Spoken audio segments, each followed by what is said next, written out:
Welcome to the WCIA 3-in-1 podcast, and we are finally back to 3-in-1. It's very exciting. Bret, Beherns, Marlee, Wierda, and our newest member of the sports team, Andy Olson, who has been waiting for months to be able to get to this point, maybe even years since college. Andy, welcome. We are super excited to have you. And it's so exciting because we have high school football tonight. Oh, wait, we don't. Yeah, it's kind of been, it's not a well-kept secret so far. There's been the promos and stuff, but it's good to finally be official, I think. I mean, getting on the podcast is, we're only a minute in, but it's great so far. Good start. Welcome to the team. Thank you. Yeah, it's been a long time coming since Craig Schote left us in March, May. Craig, we miss you. It's been that long. We don't even remember how long it's been. Obviously, we miss you a lot. No, I'm kidding. I think he left in May, so it's been great. You know, this last couple of months, we've been able to survive, so to speak, in sports, and I know a lot of places are struggling to find content and even to make it. There's been some stations across the country that have even just shut down sports, and, you know, that's come back. But at the onset of everything going on in this pandemic, there was a lot of places that were struggling, and we got the support from our management to say, hey, yes, we're going to continue with a third sports person, and Andy Olson was that, and he was my first choice all along anyway, already in the building, ready to go, trained for this position, wanted to do sports all along. And so the point of today, Andy, is I'm hoping that we can, we'll talk about some sports and things that are going on in our country right now, but I'm hoping that we can get to know you a little bit and that our audience can say, like, hey, who is this Andy guy? Because you've been on the news side for the last year that you've worked here, but I know you wanted to do sports all along. So what's this last year been like for you as you've tried to, you know, work your way up, so to speak, and get to a position where you can do sports? I think the biggest definer of the past year is probably just rewarding, because during college and everything, I'm sure we'll talk about this too, about, you know, everything I did to get to this point, blah, blah, blah. But, I mean, just being able to do something that I guess I wasn't necessarily comfortable with, I guess, coming out of college, because I did news. I think everyone, when you're in college, I mean, you go for a journalism degree, you have to do, if you want to do sports, you have to do news as well. But I guess I was kind of scared of the challenge, at least a little bit, coming into news in, you know, such a big market like this one, and being able to hold my own and do a lot of stories that I'm really proud of and get to know the community and things like that. Like I said, has been really rewarding so far, and I'm very happy with, you know, all that I've done in news, but I don't think I could possibly be more excited about doing sports now or joining the sports team. It's something that, like you said, I've been looking forward to for a while, so I'm happy to get it going. And I hope we can get sports back at some point. Yes. Normally we'd be 100%. rocking and rolling right now, ready to go. I'd be putting together assignments for tonight on Friday Football Fever and just all of the excitement of not only high school football, but Illinois football as well. And when you lose both of them, it's certainly a big blow to, you know, people in the community, to us just working it, trying to cover it. I know to fans, you know, and the players first and foremost, because, you know, they're the ones that are having to try and traverse all of this unknown with COVID-19, and there's no direct answers. And I think that's been the frustrating part. And I'm sure that's been frustrating for you as well, because, you know, we had this worked out a month ago, 6 weeks ago, you know, that you were going to join the sports team officially. And it's just kind of been this, okay, well, when's the right time? And are we going to get sports back? And for a while there, I don't know how you felt, Andy, but for me, I was pretty confident that at least Big Ten football was going to start. I didn't know if it was going to finish. And then on August 11th, everything gets blown up, and here we are now a couple of weeks later. So what's this last couple of months been like for you, just trying to process, okay, like, I know this day is going to be coming, even still going forward here, that we're going to see you on the news side a little bit. How have you tried to manage all of that professionally and personally? I mean, it's been an agonizing wait, I guess you could say. I mean, when you're so excited for something, and then, you know, being told that, you know, you have to wait a little bit longer, and then you think that, you know where the finish line is, and you're going to get there, and then the goalposts keep moving, and that's been That's a good metaphor. Yeah, that's been the toughest part. But, you know, I completely understand why, you know, the goalposts are moving. You know, it's hard for me to leave news when, you know, there's not a lot of sports going on right now in Illinois. I mean, like you mentioned, we had thought that Big Ten football was at least going to start, going to happen. I was, you know, super excited for that first game because it was against my alma mater. So not having that, you know, is tough. It's tough to deal with, but you just have to, I feel like this is a sports dance. You just have to readjust, get back ready for the fight, and then we'll go full sports eventually, and hopefully they'll be back here for all of our sakes, pretty soon. Right, and you picked a great time to move into sports. I mean, Illinois football is supposed to have its best team in a decade, right? Illinois basketball is the best team in 15 years. So, like, there's all of these anticipatory things coming, and I think that's where the fans are struggling too, and that's where we're struggling, is like, this was supposed to be the time that Illinois was hitting its peak. You know, I mean, you fire all these coaches to get to a point where you want to find success, and it's taken Illinois a long time, and this hasn't been a great decade for Illinois sports compared to the decade prior. And yet here we are in a 100-year pandemic, and we're not able to do it. So I think that's been the most frustrating part for all of us, and including us in the media, because we want to tell the stories. We want to be there. We want to, show these highlights and have these interviews and ultimately tell these stories of the players and coaches and people, that are interested in all of this. But give us a background of a sense of where you grew up. You said you went to Illinois State. That's great. Have you always been a sports fan? Have you always wanted to do this? Kind of give us an idea of how you got here. I mean, I could probably talk about this for the entire hour that we have for this podcast, so I'll try and keep it short. So I grew up in Illinois in a small town called Lindenhurst. It's up in the north suburbs of Chicago, about halfway between Milwaukee and Chicago, so about 45 minutes each way. In high school, I kind of got started in media we had like a little broadcast program that was kind of just starting, and we had, of course, the newspaper and things like that. I thought I had wanted to do theater and be an actor for a while, but eventually, I mean, I've been inspired by so many different, folks in media, whether it be listening to the Mike and Mike show when, I go into school in the morning, like Stuart Scott Van Pelt, all those guys on SportsCenter. I just kind of felt that I love sports. I may as well do something as a job that I love. So I eventually went to Illinois State. Also, I grew up an Illinois fan too, which is kind of a cool full circle of all of this. The first college football game I went to was at Wrigley Field between Northwestern and Illinois. 2010. 2010, that's right. Kel DeShore's Champagne's own ran man. for 336 yards. It was I think crazy. The one end zone game, there right. was a lot going on. But I went to Illinois State because of how much I love their broadcast program. You can be a freshman there and be on the air 2 to 3 times a week for radio. And then the TV program is great too. We have had a newscast. I'm graduated now. Had a newscast every day of the week. So I'm not the most educationally inclined. I can say that now that I have my degree and I'm out of school. I got C's. It's okay. Exactly. C's get degrees. Exactly. But I was really into like the extracurriculars of doing the work of TV and radio while I was in school. And then I graduated 2019, came over here to do news, and that kind of brings you up to speed where I am now. What? You got any questions? For Any Andy? questions? Did you We're getting to know Andy. did you play any sports? That's a great question. I did. I was kind of terrible at sports. I am not the most athletically inclined, unfortunately. I played baseball growing up, and I played a little bit in high school. And I think that's probably still my favorite sport is baseball. And but like I said, I did theater while I was in high school. So eventually it was like, oh, what would I rather do? And I wasn't very good at baseball.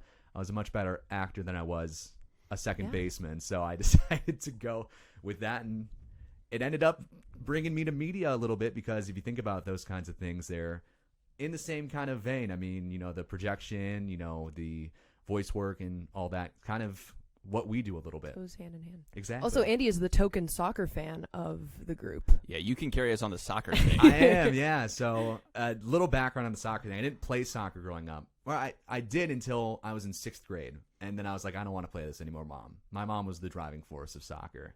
And then, I'm a sports fan. So on a vacation in 2014, I was really bored. We were in Florida. It was one of those. You can like going to Florida and have vacations. This one was kind of a boring Florida vacation. So I was I know. Marlee, wow. Sorry, Okay. shots fired. Sorry, Marlee. But I was just stuck in the hotel room, and that was the summer of the World Cup, and the United States made it to the round of 16, and that was the first time I'd ever watched soccer. So since then, it's been kind of one of those things where there's so much to learn. I think that's one of my favorite parts about sports, is the background, the history, and just the learning everything you can about them. So I remember doing that when I was a kid for baseball, football. Every kid has those moments when you're learning about the leagues and things like that. So it's kind of cool experiencing that again with soccer, and it's such a worldwide game. as an adult. So I think that's I guess I will take the crown of the token soccer fan For sure. of the three of us. You can be the soccer fan. Marlee's the resident athlete here. They can provide that Yes. perspective. I'm here with a bunch of narps.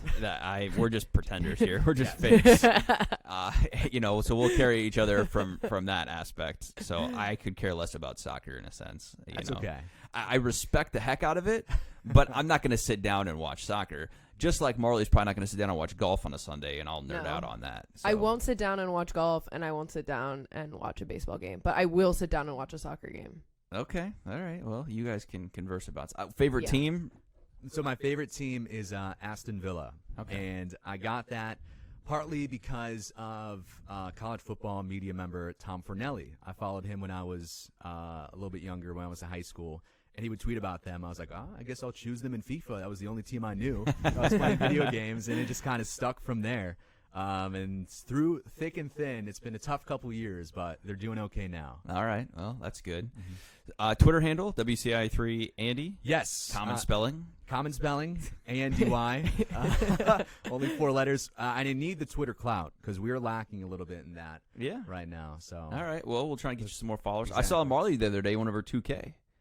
Oh, did I? Big time. I didn't even notice. Congratulations. There you go. You're like my mom. You should celebrate. She keeps track of my Twitter followers, and she's like, "Oh, when you tweeted this, you got 3 more followers." I'm like, "Mom, what?" Nice. She's here There you with go. my Twitter analytics. She looks at my Yeah. Twitter likes. She's like, "Oh, I saw that you liked this tweet." I'm like, "Mom, Ooh, that's a no little one scary. goes It in is. to your Twitter likes unless you're my mother." Unless Apparently, you're really worried about your Twitter followers. yeah. I don't know, Don't but- say anything too controversial then, because Mom's watching. My mom's watching. But I'm sure we're on the same page with most things. So I don't know if well, anything I all said right, would. that's good. So you grew up north side of Chicago. Are you a Cubs fan? Absolutely. Huge Okay. Cubs fan. So that, I think, was, I guess, technically my second sports love. My first one was motorsports, since my dad used to race when I was little at some of the local dirt tracks. But I remember 2007 was the first year I really got into the Cubs. And that sounds late. I think a lot of kids or a lot of people expected 2003 or something like that because NLCS. But I was only 5 during that season. So I guess my first year at the Cubs was 2007. You got to date me like that, right? Yeah, Oh, sorry. I was in high know. school. I'm a little bit young. But 2017, Derek Lee and Ramos Ramirez. Oh, yeah. Soriano, his first year with the Cubs, gets swept by the Dodgers in the playoffs. It's fine. It's great, right? Yeah. Good memories to I start know, out it's with. great. But then, 2016 was probably one of the best nights of my life during that Game 7. A lot of emotions then. Oh, absolutely. Bears fan, I assume, too? Yes. Okay. One of the worst nights of my life was the Bears losing to the Colts Yes. in Super Bowl 41. That was not a good time. It was a but great start to the game. Thanks, Devin Hester. That was awesome. I was so hyped. Devin Hester. I was in Miami, too. Yeah, returning What was that? home. 2007 Super Bowl. 2007 Super Bowl. 2006 season. Yep. They got to do it weird like that. Yeah, no, it's super weird, right? Yeah. And you remember the Super Bowl name. I'm terrible at those. I can't remember what Super Bowl it was. I Really? just remember the year. Yeah. 41. There you go. Nice. That was tough. All right. Sweet. So I'm curious. You said you had this transformation of not really playing sports. I played high school sports. Marlee played college sports. What was it? And you were acting too, which I think is great because I did some theater in high school and everything else. And I agree. It does kind of. Did we all do? Did you do like theater in something- high school too? Not in high school. I didn't like. Well, that's a different story for another No, time. Maybe I want to hear it. Let's hear it. I don't Started. know. Yeah. I don't know if I want to. Hold on, I can drop my mask. Okay. It's not, we don't have to break out pictures here, but I do have video of me playing the Pharaoh in High School Musical. Ooh. Well, yeah. Okay. So I did Joseph. a little. I think I was kind of on the same board as well, where I was like, oh, I kind of want to be like an actress. So I did theater in middle school, elementary school, but I also got into TV commercials for a little bit, which Selling mattresses? it was I did Toyota. Really? Wow. There was a couple Barbie. I don't like to tell people that. Oh, we It need to puts find me these on videos. blast. My mom has them all on Oh, okay. I'm contacting her. yeah. Let's get these So videos. Get Mrs. Wierda on the phone. you can see how nervous I am to I think it's share it. great. I don't know. I Were these get these were on embarrassed. TV? These are on TV. Yes. So my TV career started a bit earlier. Who than would have known? most yes. So give me a So, line. What were you saying? Come down the Wierda Toyota? No. There was one, it was for like, well, this is actually kind of a funny story. So it was for like Burdines, which I think was like an old department store in like the 90s. I don't know. I was young, but it was like a shoe commercial, and I remember like it was like, okay, so like you go in and they're like, okay, this is like your dad for the day. You have to pretend like this guy is like your dad. I was like, okay, yeah. And they're like, okay, and you want him to like, there's like a cockroach on the floor and you don't want him to like kill it with the shoe. Like you want him to like take it outside. So I just remember like, don't kill it, daddy. Like take it outside. I don't know. So that's one of my lines. That We've got to find these videos. But, Yeah, we do. okay, These here's are the funny story great. is that I don't remember this, but my mom said like we had been out like in public somewhere and I saw him and this guy was on a date. Obviously he was like an actor in the thing, and I go up to him and I was like, "Hi, daddy." And he was like, That is epic. Yeah, so that's kind of my What a funny great there. story. So, yeah, You ruined that guy's night. probably. And my mom like Wow. had to explain like, "Oh no, they were just Yeah, like, sure. Yeah. Likely story here. But yeah, I have some videos that mom can maybe How dig old up, were you but, when you did this? I started like probably before I can like even remember, like 1 maybe, and then I kind Really? of like continued Wow. until It was meant to be. It was. I think it was meant to be. Yeah, everything kind of comes full circle. So. That is fantastic. See, we're all learning things about each Yes. other. This should be more what the podcast is about. There's lots of stuff going on, but we just need to tell Yes. acting stories from Right, when you right. were 3. Yeah.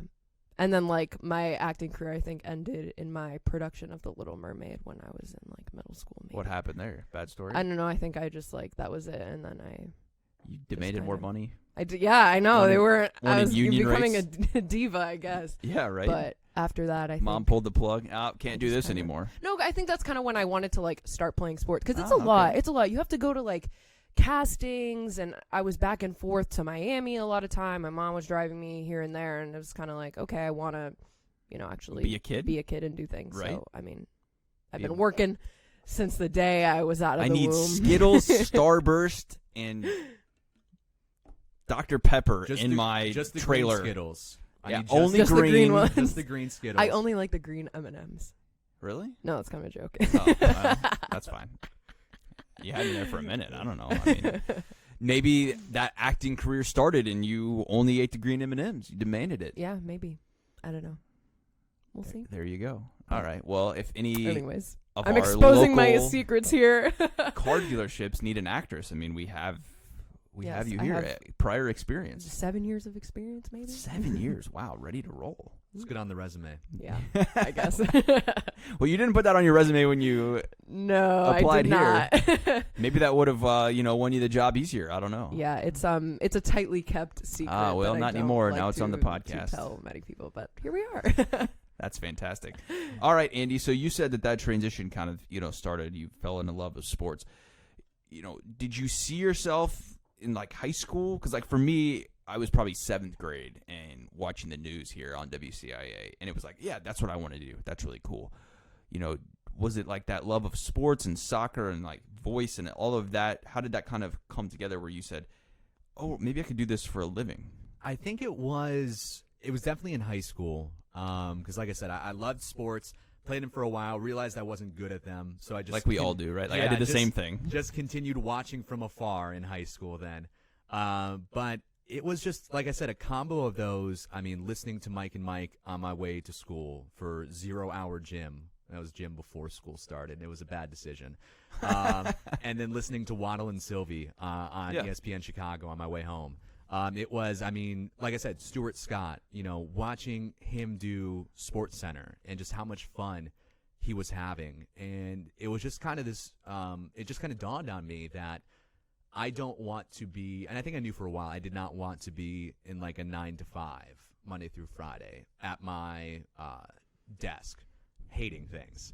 Like, I wanted to do something that I really, really enjoyed. And sports was that like thing above all else for me, talking about it, watching it. And I just decided I'm going to do everything that I can. I'm going to join the newspaper, like I said, broadcast, go to a broadcasting school. And I mean, lucky enough, I was good enough at it that I got hired someplace, and I get, my job is to talk about sports now, which is crazy to me still that, it was able to happen. But yeah, it was just kind of seeing all those, I guess you can call them heroes. I mean, you call them heroes when, when you're growing up, and just seeing how much fun they were having doing it. I was like, I want to do that as well. Yeah, and I think you develop your own style and personality, and you'll do that as you come along here. And I think Marlee can attest to that, of trying to be you. And that's what I tell people all the time, is like, you have to be you. You can't try and imitate someone else. You can watch other people and how they do it, and admire them, and try and be like that in a sense. But, we all develop our own style, and you've done that in news, in your ability to tell stories. And I think that's something that stands out about you. You've got a great voice, but the thing that I've learned about you is that you can tell a story. And I think that's ultimately what helped you get this job, is because it's storytelling, right? And Marlee's come a long way on that. And, I have too, from the time that I started, right? I mean, it's just a part of doing it for a long time. But I'm curious how your love of storytelling has kind of evolved from that. Because for me, it was like, I just love sports, and I wanted to be in sports because it was all about sports and games and all of that kind of thing. And so for me, it was an evolution of learning to tell stories and love the storytelling part of sports. And yes, the games are important, but it's the stories behind the game that really make fans like the game for me.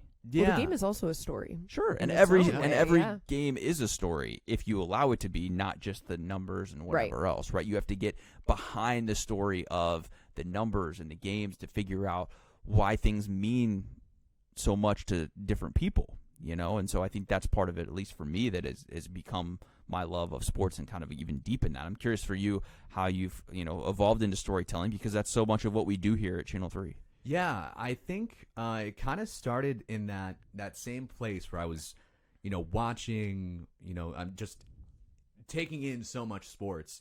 And of course, you love the games and you love to talk about it and things like that. The theater background definitely helped with that, because, you may be going with the script for like the plays and the musicals and things like that. But I really enjoyed doing improv as well, because improv, you have to come up with a story on the spot. So it's not the same as what we do here, because we have to find stories here and then figure out a way to tell them. But I think that definitely helped with my voice and being able to share stories like that, being able to tell them in a certain way. I think one of the biggest ways that I found to love telling stories was to actually feel other people's stories. You know what I mean? So to like you mentioned, find your own voice. But there are so many people that inspire me. You know what I mean? I already talked about a couple, but you talk about the E60s, those background stories and things like that. You talk about, the college game days when they have those features on some of the players for that week.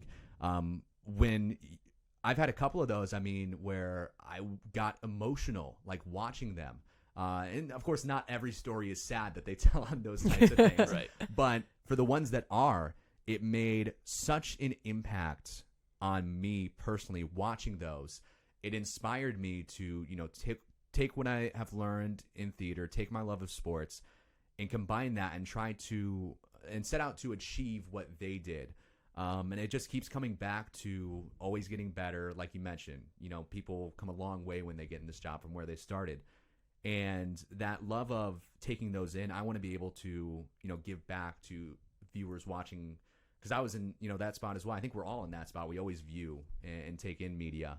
So it always just goes back to, wanting to have that type of impact on people that I had on myself when I was younger, and still do to this day with some stories. Right, and I think stories are what impact people. Exactly. That's what we remember, is certain stories that stick out and things that you didn't know before. And emotional sound, whether that's positive or negative, it can be both, excitement and everything else, and taking people behind the scenes in something they can't get anywhere else. I always say, how do you stay relevant, and who cares? You have to give people a reason to care. If we're just providing highlights from whatever else, that's fine. It's not that those aren't important, but it's the story behind the highlights that really resonate with people, and we're giving somebody access that they can't get somewhere else, and talking to coaches and athletes, both at the college level and at the high school level. And so when you dig, and that's not easy, right? And this is the thing that I think really separates us and what we try and do, and bragging about ourselves a little bit. I'm okay with that. But, we get behind the stories and tell those things. And you have to be present to do those things. You have to be invested in the community. And all of that, like you mentioned, is giving back, because what we do is a public service in that sense, right? And it's not to say like, oh, look at us for everything we do. Like it's our responsibility to do that as media, and it's also our responsibility to dig for things and and to look beyond just the surface of all of those things and uncover some of the stories, and it's both positive and negative in that. It's not always positive. News is not always positive, as we're finding out in our world right now, and so you have to balance that too, and so I think that's important, and it's all about learning, right? And that's why I'm so thrilled to have you on the team, because you already have your experience, and so it's I think going to only elevate our department and what we can do, as is the only department in the market to have 3 full-time sports people, and that's something that I take very, very seriously, and only elevating our coverage. That's also what's frustrating about what's going on right now in our country, is because there's so much momentum for Illini sports right now and build up to that, and to have so many ideas and different things that we wanted to do to promote our coverage even more and to build it up and to do things we haven't done before. That's frustrating for me, and I know it is for you, Marlee, and Andy, even just getting into this kind of thing, but like, man, there's so many stories out there, and there's so many, I think, things that were primed to happen with Illinois football this year. And it doesn't mean that, look, if they're going to try and play in the spring, and that's great. I hope that happens so we can tell that. I hope that we are stupid busy from January to really the whole year next year. Right. Because I think it could set up, Marlee, where we could have, let's just say college football starts in January or February. We could have almost 12 months of just continuous stuff there, which would be great. And I might summer lull. We might be sitting here this time next year going, we are crazy over our heads, busy, can't even stand it anymore, working all these hours or whatnot. But after what's transpired the last 6 months, I think we would all take that right now. I say it all the time. I would rather be busy than bored. Because when I'm bored, I lose my freaking mind. You're right, yeah. I would rather be hustling. It makes the time go by so much quicker. And I think that's, like, you want to have a job where you're not constantly looking at the clock. Like, going back to what Andy said, he doesn't want a 9-to-5 job where he's sitting at a desk hating life. Not that I'm here sitting at a desk hating life, but it's kind of like, okay. Well, we've been working desk jobs for the last 6 months. Essentially, and it's not woe is us. It's just like, this isn't why people get into this business for the most part. We get into this business to go on these 15, 16, 17-hour days or whatever else. You're catching a flight. You're going to who knows where, covering a game, doing live reports, putting up web stories, videos, all like, for me, that's the adrenaline rush of what we do. And to not have that, and this is the first time in my decade professional career of not having this, and there's people that have been in this business for 3-4 times longer than I have that have never experienced this, right? I mean, it's a 100-year pandemic. But I think it puts into perspective some of these things of like, man, those days are grinds and they're long, but it's But so doesn't much it fun. go faster than a typical day that we're living right now? Right, yeah. It's not sitting there looking at the clock at 9:45 after you wrap up your morning sports segment and you do Alexa or whatever else, and you're like, all right, well. Now we're here waiting until the 10. Posted my 2 web stories today when normally we post 5 or 6, and you're like, okay, all right, figure out something to do tomorrow, or normally it's like, how can I manage my time here and get the heck out of here so I can save some hours so we can get more content and do everything we need to do to get covered, Yeah. I don't have all the answers to this. It's just funny how perspective so often changes our mindset, both retroactively and proactively looking towards the future, of like, hey, when this goes back to normal, because it's going to get back to normal at some point, right? Now, normal might not look exactly the same moving forward for years to come. I'm convinced of that. Like, when you go to the airport or whatever, on a train or being in public at a bar, restaurant, movie theater, whatever, I don't think that's going to look, quote unquote, normal like it was this time last year for a significant amount of time going forward. I think that's going to take years to get to that point. But at some point, it's going to go back to where masks are just whatever, and hey, maybe there's one thing of hand sanitizer, before you go to the airport or whatever. That's not unlike what it was before, It's like you could probably find that at an airport somewhere. But when it does, how do we keep the perspective we have now of like, hey, did we want this? Like this grind and everything else. That's going to be the interesting thing.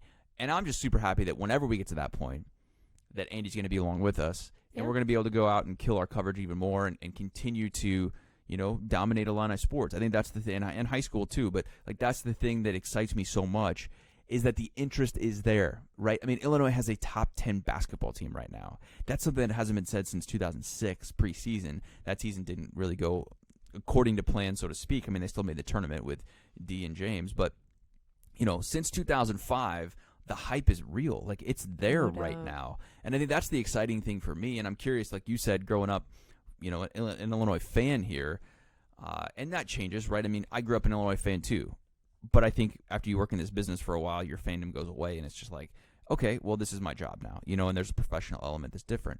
But going into that, Andy, thinking now of like, hey, Illinois is really good here, and having Io and Kofi back, and having the team that they did, and the build-up for the last 3 years of Brett Underwood, the turnaround, and you saw it because you were working in the market this last year.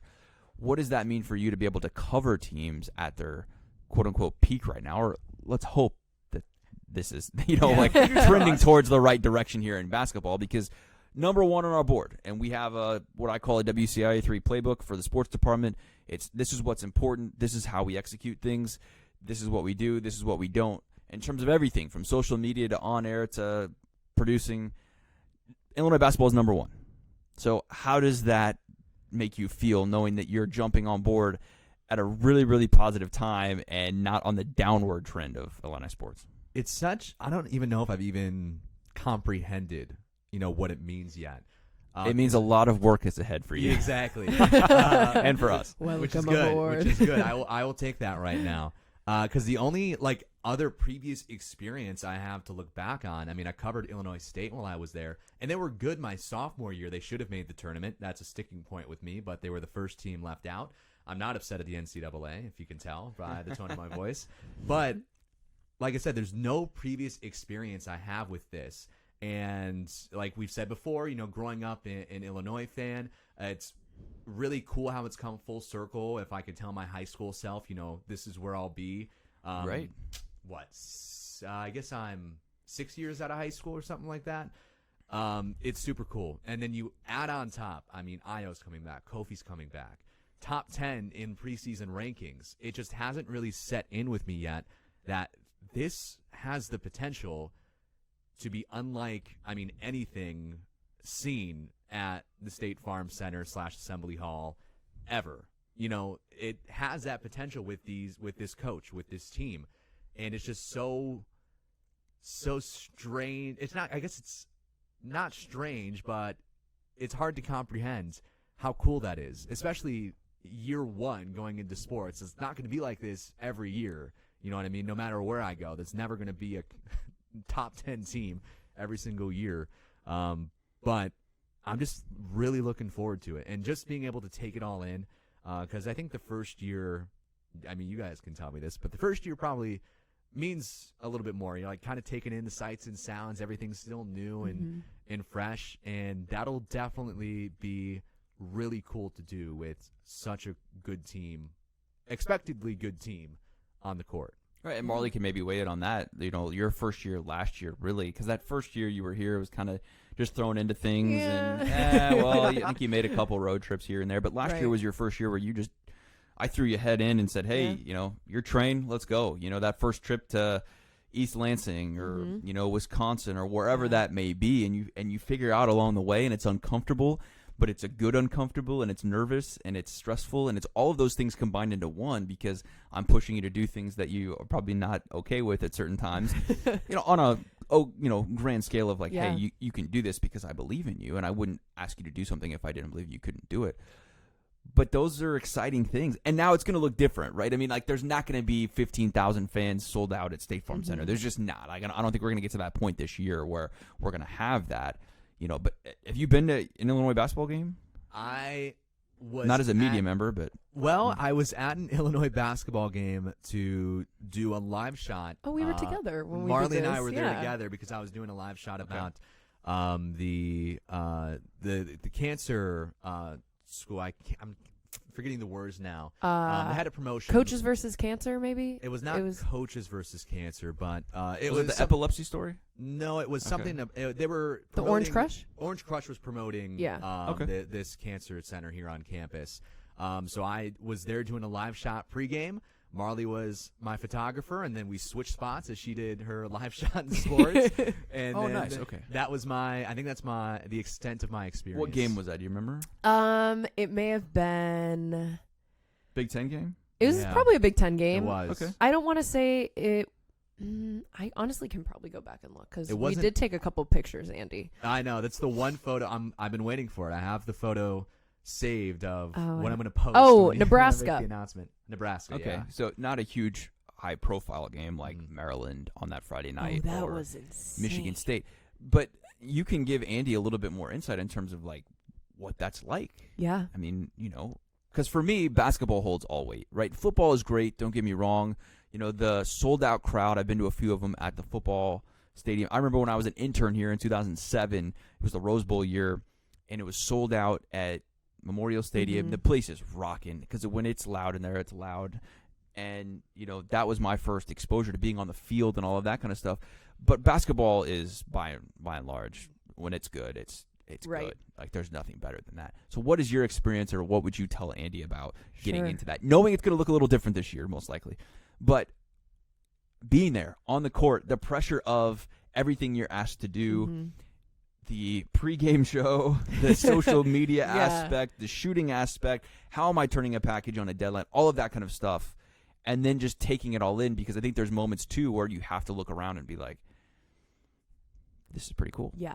So kind of going back to what you said about the fandom and kind of losing your fandom as you've covered the team, I think mine has only grown because I came here not knowing a whole lot about Illinois. So I was almost maybe a little indifferent my first year. I was kind of, taking it all in. I'm like, okay, the team is this, but I'm not really they weren't invested if they win or lose. It was just kind of, I was very neutral. But then kind of developing relationships with the players, getting to know them a little bit, interviewing the coaches only grew my, I don't want to say necessarily fandom, but I just became a little bit more invested. So I think that just kind of heightened some of the moments that I was able to experience. Just like, this is just from like not even like covering the team, just kind of taking in all of those moments when the stadium is packed. Like you talked about that Maryland game. That was one of those moments where I was like starry-eyed, like, wow, this is incredible. And you kind of take a step back. Like, I can't believe I'm here covering one of these kind of historic games. The line for the Orange Crush was out the door. Right, I remember your live shot. You were outside. It was crazy. And, everyone was like, that's the moment, and like those are things that are part of the reason that I do what I do and what we do what we do, right? Because you want to be there for those moments. I mean, that's history. That's a program and a team and a coach taking steps towards being relevant again. And I know you both weren't here, and you were 2 years old, or what year were you born? 96. Don't tell me. Okay. So, those are parts of like what Illinois basketball was from 1999, 8 to 2006. Like that's the heyday of Illinois basketball, like one of its best stretches other than the 80s, when they made the NCAA tournament all those years in a row, and so for me, that's when I was in high school back then, and growing up seeing that, and so to be a part of that is like big, and that's, you're impacting people's lives. I mean, this is huge for so many people, and to play a part in that, and to tell those stories, and to deliver those highlights, and all of those things. And now it's all social media, right? And so like being a part of those storytellers on social media, like that's big, and it's fun too, right? Yeah. I mean, like, we get paid to go to games that people pay to go to. That's what I always say, right? And so it's like, and courtside seats at with that. One of the best seats in the house, right? You're sitting on the floor. Like, there's only so many people that are like literally sitting on the floor. People have seats, and chairs that are on the floor, but like, no, you're on the floor. Yeah. Getting a little sweat dripped on. And yeah. All these moments. But I would tell you, Andy, like, because some of these moments are so big, and I think we've been lucky, Bret, that this past year that there's been moments that have been better than maybe in years past, with Illinois pulling all these upsets, and they were a team that was going to the tournament. So in between all of like the highlight cutting and running upstairs to grab the coach interview and then going back to edit, to do this, to do that, you have to take a step back and be like, wow, this is really cool what we're doing. And it can be a lot. I mean, I've many a times I'm a hot mess, like running with all the cores. She's like cussing at me. Tangled around. Like, no, I'm saying it's hard because you're carrying the tripod, the camera, and we're by ourselves half the time, and it's a lot, and you're running most of the time. I'm in like little heels. You guys don't have that problem, but it's tough. And, putting together the highlight and your heart is pounding, and Bret's like, where are the highlights? I'm like, they're coming. They're sending on Latiku right now. Right. But then just being able to take that step back and realize we're so lucky in what we get to do, because it is really stressful at times. And there's, you kind of almost black out in a sense, that you just become like so in your bubble because you're so focused on meeting those deadlines and getting everything on air, that you kind of forget what you're living in. So, and those seconds and those minutes become so impactful, and they go so quick. You're in that moment, and the game ends at 10 o'clock, and I'm like, hey, I want you to do this, this, and this, and you're like, wait, you want me to do what? Like, just get it done. Like, don't think about it. Just get it done. Rely on yourself. Trust in yourself. Trust in the internet that's not reliable, and then just get it done, right? Yeah. Like, let's go. Like, this is the moment. Those are the times that we really can showcase and shine who we are and what we do, and that's the fun part about it. And then you have a 5-hour drive home and get home at 3:30 in the morning. But you are so adrenaline rushed on that 5-hour drive home. I'll tell you, like, I think are going to notice that you're going to develop a laser focus that you never knew that you had. Like, sometimes when we have, a big day in sports and we're on such a tight deadline, I'm like, how did I do that? I have no idea how it got done, but it got done. But I have no idea how I did that. Sure, and then we'll take a step back a couple days. Well, that maybe the next day, and then a couple weeks or a month later, and say, okay, let's revisit this and figure out what we did, how we did it, why we did it, what worked, what didn't, and that'll help our process moving forward, right? Those are all the fun things that make our job so much fun, right, compared to news. And I will say, I did news for a couple of years. It is different, right? I mean, you're coming back and you're telling your story, and maybe it's on the water line break and wherever, and you're like, dude, I don't care, right? I mean, like, I would never do news again. Like, I did news to get into this business. I was a producer while I was still in college. I got a part-time job at the ABC affiliate down in Southern Illinois, producing the weekends. I hated it, but you know what? It got me in the door, and it allowed me to see things from a bigger perspective of producing. Then I started producing some other newscasts, and all of those things, and reporting news. And I'll never forget the first time I did a live shot down in, I'd been on the job full time for like a month, and I did a news live shot, and I let off the 10 o'clock news down there. And I was like, this is awful. Story. That was brutal. Like, I hated it. And it was on politics. Like, I don't care, but it is what it is, and you got to do it. That's so far removed from what we do, and so all of those things just to say, it's going to be fun. And it's going to be things that, and we're going to have to figure out ways that we've never done things before, right? And so I think that's fun for you, and it's going to be an interesting perspective because you don't really know the other way, right? Like, you've heard us talk about these things and all of the different elements to this, but I am convinced it's not going to look that way, and like, we're not going to get to January here, and then all of a sudden things are going to change. Although I hear a lot of people saying November 4th and the coronavirus is gone, right? Okay, that's a joke. It's not going to work out that way, right? But like, we're going to learn together, and I think that's the fun thing as we promote, ourselves and our team, and we try to do some dang good work here, in the next 6 to 12 months before this thing hopefully passes and we don't have another one of these for another 100 years or in our lifetime. Hope so. Let's hope. Fingers crossed. Oh, man. Good vibes only. Right. All right, Andy, it's been fun. Yeah. Got to know you a little bit. Tell us maybe something that you do that's not sports that you like. You got any hobbies or anything else? I mean, I do like, media as far as movies, video games, and things like that. I'm probably the worst, like, movie buff that I know because I do really enjoy watching movies, but my log is so backed up for movies that I need to see. But Video games would be the other thing. I mean, sports Play games. FIFA, whatever. you said? Play FIFA. So, I mean, you're talking about like the basic ones, like your Call of Duty, your other sports games. Do you have the headset? I do, yeah. Wow, we need a picture of that. Legit. So we need a video of Marlee Oh no. acting, and we need a video of Olson here with his headset on. I can send you the Nerding photo out. of my headset and the photo of the computer that I built to play games on. Wow, computer Yeah. that you built. Yeah, That's next level. you buy it's like Legos, big kid Legos.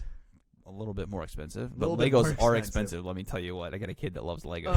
Oh, true. Holy smokes, you go out there and look at the Lego aisle, you're like, I can't afford this. Yeah, it's like $50 for like a. stupid expensive. Yeah. Daddy, can I get that? No, it's $189 for Legos. Anyway, sorry. He'll graduate to I building his digress. own computer. Yeah, and then it's that'll be worse. $1,800 Yeah, right. for the computer. Well, it's pretty cool though, Dad. I can do this and this. All right. Okay. All right. Good. Well, it's been fun. Marlee, you got anything else? Well, I think we should address what's been going on in the NBA and Yes. all of that, because I think that's, something important in our country. I mean, I fully support the NBA's and the team's decisions to boycott a couple of their games, because I think that's gonna get people's attention, and it shows that they're fighting for change, and hopefully we see something good come out of it. And we heard from Kofi yesterday. It would Right. have been Thursday. We're taping on Friday. And his response to all of this, and I think it's great. If the NBA players, think that this is going to promote change and help that, then I think it's fantastic, and support them on all of that, and the owners supporting them, and the NBA supporting them as well. I'm 100% behind that, and them promoting some type of change here, because change needs to happen in our country. How we get to that point, I don't know. I'm not sure that sitting out a couple of games, if they play today or tomorrow, is going to do anything other than promote awareness. What I hope to see is some action. Like, we move forward here now. Like, words are important. Don't get me wrong. Let's move forward and get some action in this, whatever that may be, and whatever the NBA players are hoping for. I hope to hear more on that, of like what their next steps are in terms of action. If they're going to sit out the rest of the season, then go for it. That's great. Are they willing to put their money where their mouth is in that sense to do it? I don't know if I could do that, right? Like, I can't put myself in that position to do that. If LeBron is willing to forego the rest of his salary this year in the playoffs and everything else, to me, that's action. That's a next level step to say, okay, what are we looking for here? And if they get to that point, that's fantastic. If they get to a point today where they're happy with what they've done and they play tomorrow, let's say, I'm fine with that too, if they've achieved what they want to achieve. The thing I have yet to hear from the NBA, and maybe you've heard this and maybe I haven't, what tangible steps are they taking next? Right. Like tangible change. Correct. Right. Because Well, sitting out is one thing. Yeah. That's great. But what are they doing by sitting out that is going to enact change? Right. Well, Andy, you were the one that told me this, that the Bucks, when they were in the locker room, because they had boycotted the game, they were in the locker room. I don't know how long it was, like 2 hours maybe before they spoke to the media. Right. When they were in the locker room, they were trying to get a hold of the attorney general in Wisconsin, right? Is that because you were the one that told me that? Right. Yeah. The county that Kenosha's in. Kenosha County, yeah. Kenosha. Yeah. There you go. See, we got our Northern Illinois, Southern Wisconsin expert here. Yeah. And that's great. And I had heard that they did get in touch with the AG there. So, like, that is a step. Right. What is the next step for that? Because I'm happy that they did take a step towards that. I had a conversation with someone yesterday about this. They're like, hey, look, they did take some action in that. Moving forward here, though, I'm interested and anxious to hear what their next steps are. Because that, to me, is the most important part of this, of enacting change. I am all about change in this. I am, all about player power and change and taking a stand and the voice that you have. And this is what we heard from Kofi yesterday. And that's what I really appreciated about his media session. And you can hear some of that on our website. We've got some stories about that. But he sounds like he understands that he has a voice. Yeah. And I think that's the first step. And that's what Colin Kaepernick taught us, at least in my eyes, is that they have this platform. They have this voice. We have a voice in that. And so we're taking that voice by airing these things. And I think everyone understanding where their voice is in their own circle of whatever that may be, that voice is important. And that can be the first step towards that. What I'm hoping to see is the next step. Where do we get to a point now where we're it's Labor Day, right? Next week. The George Floyd killing was on Memorial Day. What steps are we taking now to continue this? Mm-hmm. And I mean, even to just jump in here and just say really quick about how, I mean, the past week has been, personally for me, pretty emotional, since Kenosha is kind of like a second home to me a little bit, kind of like Champaign's a second home, since I've spent a lot of time there growing up. I live 20 minutes, or my parents live now, I should say. I live in Champaign now. My parents live 20 minutes from the city, and my brother went to school with a kid from Antioch who went up there during the protests. So to see how this is, again, bringing people's attention to the need to enact change, I think is so important, because, like I said, I think a lot of people think that, maybe, that wouldn't happen, where I live.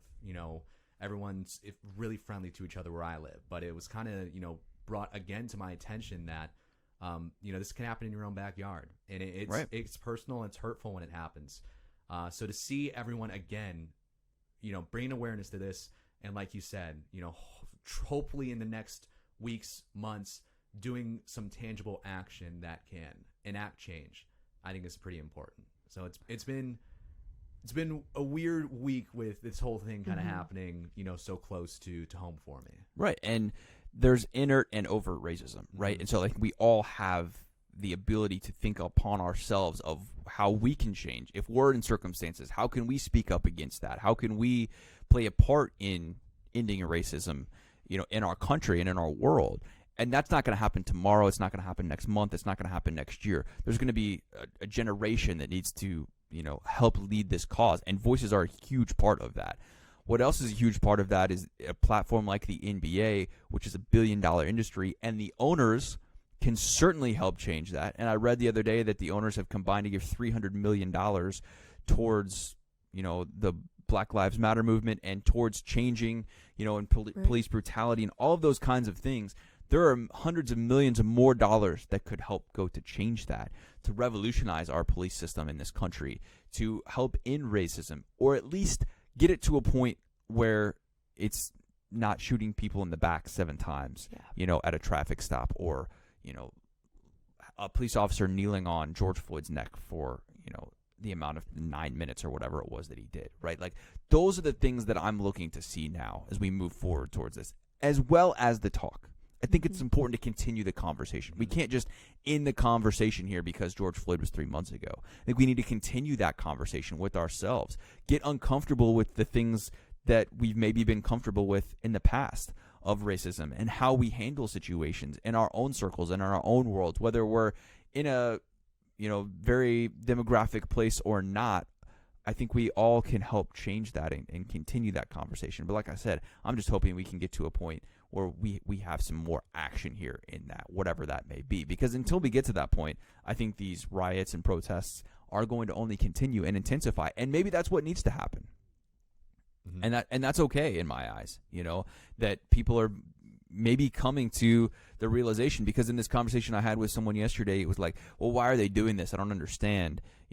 Well, you're talking about it. So it caught your attention. So even if you don't completely understand it, you're at least opening your eye to something that would not have happened before had these players not done this. Yeah. And so I don't know. I think that we're hopefully moving in the right direction as a country, that things are coming out of this, and that there can be some good that is spurned on from this in the future. I just hope we don't get to a point where, it's all just talking and nothing changes because there's no action. And I'm happy that the sports world is helping at least lead that change a little bit. I mean, they're at the forefront of it all. It's incredible. And what's going to happen in the NFL here, right? Another sport that is predominantly black and minority players, right? Because I think it's true. The African-American and black community has, in essence, entertained America for decades, right? In sports. That's just the fact of what it is, whether that's baseball and Latino or, Hispanic or whatever else that may be. That's baseball's a minority sport. So is the NBA. So are most professional leagues, right? And yet those are the voices that we so often don't hear in this, right? And so I think that can elevate change, and that can only help that. And sports can play a huge part in that. And if that means the NBA players sit out the rest of the season, they should do it. I'll be particularly interested with the NFL because Right. Roger Goodell came out and said, hey, what I did, handling the Colin Kaepernick situation was wrong. I've changed. It only Let's took move them nearly forward. 5 years to move forward with Right. that and get to Okay. that point. But that's progress. But now. But we'll what do they do see- now? Okay, right. But let's say the NFL players want to not play this season. Is Roger Goodell going to support that? We'll see if, he's. Right, and he all works for talk, the or if owners, he- and the owners are all white, essentially. Mhm. And how do they perceive that? Because Right. it's another billion-dollar industry. Can they come together and work together? I don't know. I don't have the answers to that. What steps are the players willing to take to get to that point with their platform? What steps are we willing to take in our own lives to help end it? Because I think if everyone looks at themselves in their own circle and continues to develop those stronger relationships with people that maybe they haven't before, to end conversations that have started in the past with people that are racist or have racist implications in their lives, that's the steps that we can take in our own world, in our own life. Totally. And that's why I was encouraged by Kofi saying that and coming out and answering some questions about that. Yeah, he was really great. We've heard Io talk about that as well. We've heard other players from football, to other sports, and you're doing a great series right now on Sunday nights, in what you're doing in promoting Black Lives Matter and Black voices, because Black voices matter too. Absolutely. Right? Yeah. And I think it's been a learning experience for me as well. So for our listeners that don't know, we started kind of a little series where we're just amplifying the voices of, just Black sports figures in our community. And it's been really great just to hear their experiences and learn what they had to deal with playing sports growing up, because it was very different from my experience as a white athlete growing up, and two, just kind of answering or being able to ask some of those uncomfortable questions. But I think these are kind of the conversations that really need to be had. So it's been great. I think we've gotten a lot of great feedback. We've highlighted a lot of athletes and coaches. So I think we're excited to just continue that going forward. Right, and that's our part, right? I think that's something that we can do to help end racism, to help, fight this social and racial injustice in our country, and that's the platform that we have, right? And so we take that very seriously, and that this is something that we can do, and that's where I think comes into everybody and asking, what can you do? What can you do in your circle, in your world, to help end this, and having those conversations, and then ultimately acting, whatever that may be. Right. If you're supporting a cause, if you're protesting, if whatever you feel led to do, it's important to follow those, feelings that you have and those things that you feel led to do to help in this and in our world. So, we're going to continue to do that with high school and Illinois athletes, because that's our niche. That's our opportunity to help share these things with our audience and in our world. So, we'll do it and continue to do it. And it's been a great series for you on Sunday nights. And, Sundays is, we chose Sunday nights because it's one of our biggest audiences of the week, and so how can we most reach people throughout the week and what we do? And Sunday night, our 10 o'clock newscast is one of the best ways to do that. Yeah, I'm glad to be a part of it. It's been great. So thanks for taking the lead on that. Of course. And we'll continue to tell those stories. Yes. And they're meaningful stories in that, So no high school football tonight. It's kind of a bummer. Yeah, Not that kind to of, me is it kind of is. like the signifier of fall, is the start. Well, of high usually it school would be football. great. We'd be getting ready, putting everything together, rundowns, what game are we going to go to, what game we're going to lead with, how are we going to do a live shot. We'd be finishing camp right now for Illinois, Yeah. right? We would have taken a bigger high school approach this week, because for the first couple of weeks of Illinois football camp, it's by and large Illini. Not that we ignore high school, but that's our chance to get access to Illinois. We don't have any of that this year. Weren't able to go to any practices. Certainly could talk to the team on Zoom. That looked a lot different. Then they shut that down. No high school. We already knew that coming in before August started. But you get to these points now where it's kind of like these check marks, because then we get into game mode week, and it's just like rinse, wash, repeat. We just, okay, here we go. We got this story this day. We're going to highlight this team this day for our Spotlight Game of the Week. We get to Thursday. It's Illini preps. It's high school volleyball at night. Friday's Friday football fever. Saturday's game day, and we do it all over again. And now we have a Friday night. Now and I talked to a couple coaches. It's going to air tonight on WCIA, but Fisher coach Jake Palmer's like, yeah, my wife's been really, really anxious about Friday nights in the fall because she's never had that before. I said, well, what are you going to do on Friday? We might as well take advantage while we can, I guess. I don't know. Well, it's just going to be weird. It is. I'm going to go camping a couple times this fall. There you go. Get a little more opportunity to do that. Play some fall golf. Usually I don't get an opportunity to do that because you're, jam-packed with everything else. So here we are. Just doing our best. Welcome to the team, That's all you Andy. can Thank do. you. You can only do your best. Officially. Yes. I know you're going to take some time off next week. You'll start in sports on Wednesday, Thursday, September 9th. Is that the day? Is it the 9th? It's that Wednesday that week. 9th or 10th, whatever that day Yeah. is. So we'll look forward to that and seeing you on air on the sports side a little bit more, telling some stories, getting out in the community. We're going to get Athlete of the Week going here again, so Andy will be out in get the ready. community and high schools Get and ready. everything else and sending them around and start telling some of those stories for the sports department. And then he's going to fill an anchor, too. When Marlee or I take some time off, you'll see Andy on the desk. You did it once, July 4th, right? Yes. Yeah, that's right. I think It went great. I don't even know if the promo had been out at that point yet. It was really a surprise. Surprise! to people. Marlee looks a lot different Exactly. there. I made the joke that you guys must have left the doors open to the sports department. Right. Someone snuck their way in. Exactly. So it's going to be good. All right, Andy, it's been fun getting to know you a little bit more. It's been a great time. I appreciate you guys welcoming me on with such vigor and such open arms. It's been great. Awesome. All right. For Marlee Wierda and Andy Olson, the Woo. 3-in-1 podcast is back in full. We're excited to Back to continue 3. this. Don't know what we're going to talk about the rest of the fall. We'll figure it out as we always do. We said that in I know. April when we're like, what the heck are we going to talk about? We and figured it out. We figured it out. We always had something to talk about. I know. I think we should do more podcasts where Marlee lets us know about more secrets. No. Like the fact that she was in No. commercials. Exactly. Selling cars and Barbies. ruining dates. Yeah. Ruining dates. Daddy. Hi, Daddy. Hi, Dad. Talk about something here? Exactly. All right. Oh, that Until poor next woman. week, we'll do it again.